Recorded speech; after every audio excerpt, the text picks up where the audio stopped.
কল্পনা করুন, জাতিসংঘের মহাসভায় এক নেতা দাঁড়িয়ে ঘোষণা দিচ্ছেন যুদ্ধ চালিয়ে যাওয়ার, যখন হাজারো শিশু, নারী, বৃদ্ধ ধ্বংসস্তূপের নিচে চাপা পড়ছে। বিশ্ব যখন শান্তির ডাক দিচ্ছে, তখন ইসরায়েলের প্রধানমন্ত্রী নেতানিয়াহু গর্বের সাথে বলছেন, আমাদের কাজ শেষ হয়নি। আর যুক্তরাষ্ট্র নীরবে তাকে সমর্থন করছে। কিন্তু প্রশ্ন হলো, মানবতার নামে এই রক্তক্ষয়ী যুদ্ধ আর কতদিন চলবে? আজ আমরা উন্মোচন করব সেই নির্মম সত্য, যা ইসরায়েল আমেরিকার মিথ্যা প্রচারের আড়ালে লুকানো।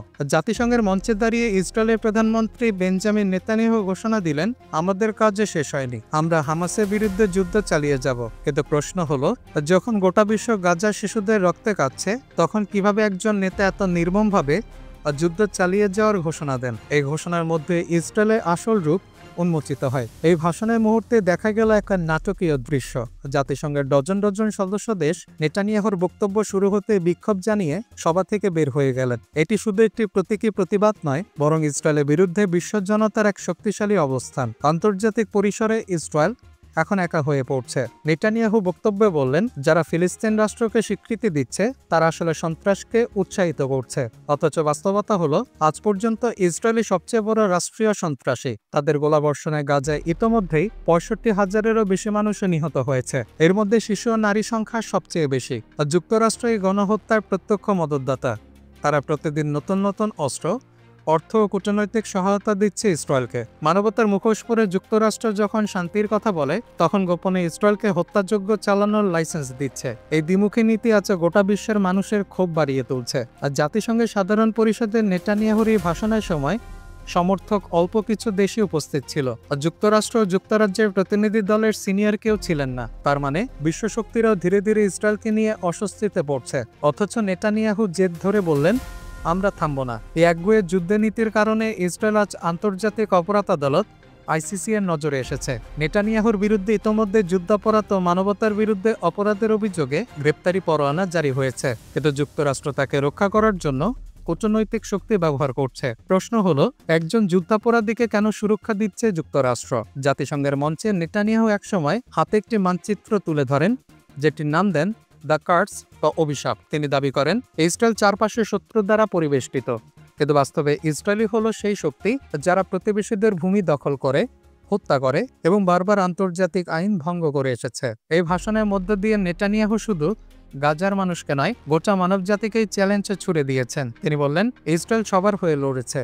কিন্তু সত্য হলো, ইসরায়েলের যুদ্ধ আসলে ভূমি দখল, জনগোষ্ঠী উৎখাত এবং ফিলিস্তিনকে পৃথিবীর মানচিত্র থেকে মুছে দেওয়ার পরিকল্পনার অংশ। ফিলিস্তিন রাষ্ট্রের স্বীকৃতি নিয়ে আজ 150-টিরও বেশি দেশ দাঁড়িয়েছে মানবতার পাশে। অস্ট্রেলিয়া, কানাডা, ফ্রান্স, যুক্তরাজ্যের মতো দেশগুলো এই সিদ্ধান্ত নিয়েছে।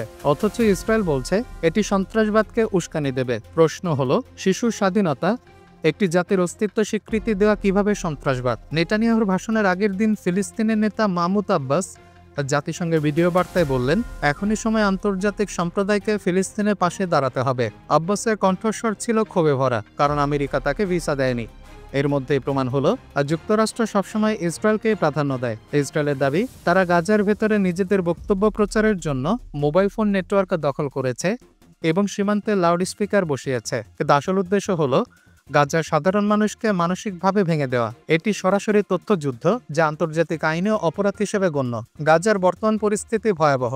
90% মানুষ ইতোমধ্যেই বাস্তুচ্যুত, ঘরবাড়ি ধ্বংস হয়ে গেছে, খাবার ও পানির সংকট ভয়াবহ আকার ধারণ করেছে। জাতিসংঘ জানিয়েছে, শিশুরা অনাহারে মরছে।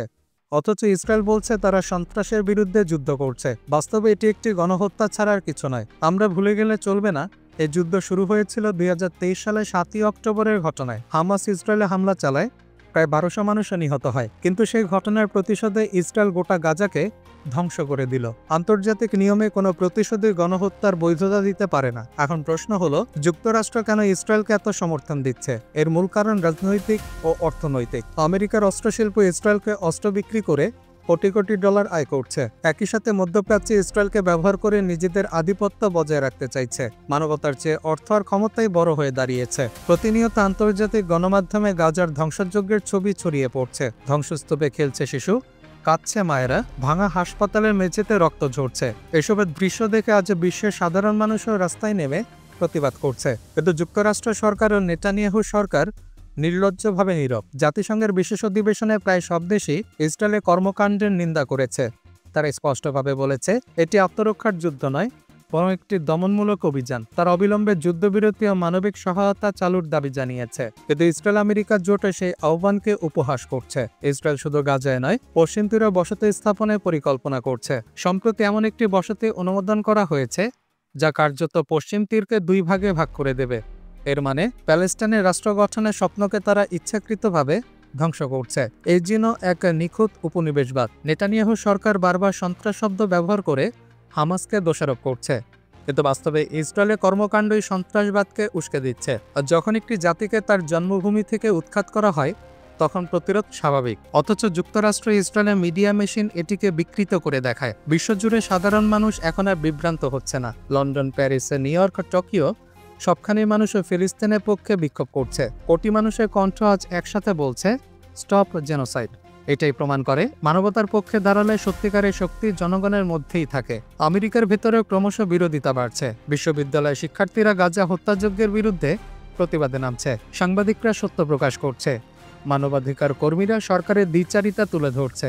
অর্থাৎ যুক্তরাষ্ট্রের জনগণ আর সরকারের যুদ্ধমুখী নীতিকে মেনে নিতে চাইছে না। এখন যদি প্রশ্ন করা হয় এই যুদ্ধের আসল উদ্দেশ্য কি, উত্তর হবে খুব সহজ, ফিলিস্তিনকে সম্পূর্ণ দখল করা। ইসরায়েল ধাপে ধাপে সেই পরিকল্পনা বাস্তবায়ন করছে।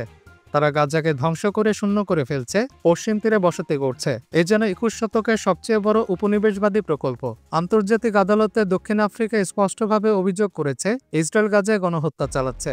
প্রমাণ হাজির করা হয়েছে, শিশু হত্যার পরিসংখ্যান, ধ্বংসপ্রাপ্ত হাসপাতাল, খাদ্য অবরোধ। এগুলো কোনো দুর্ঘটনা নয়, বরং একটি পরিকল্পিত নীতি। কিন্তু যুক্তরাষ্ট্রের অভিযোগ অস্বীকার করছে। নেতানিয়াহু বলছেন আমরা থামব না, কিন্তু ইতিহাস সাক্ষী কোনো দখলদার চিরদিন টিকে থাকতে পারেনি। ভিয়েতনামে আমেরিকা টেকেনি, আফগানিস্তানের টেকেনি, ইরাকে টেকেনি, ইসরায়েলও পারবে না।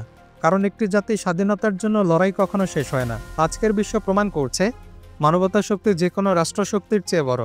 কোটি মানুষের প্রতিবাদ, শতাধিক রাষ্ট্রের স্বীকৃতি, আন্তর্জাতিক আদালতের রায় সবই ফিলিস্তিনের পক্ষে।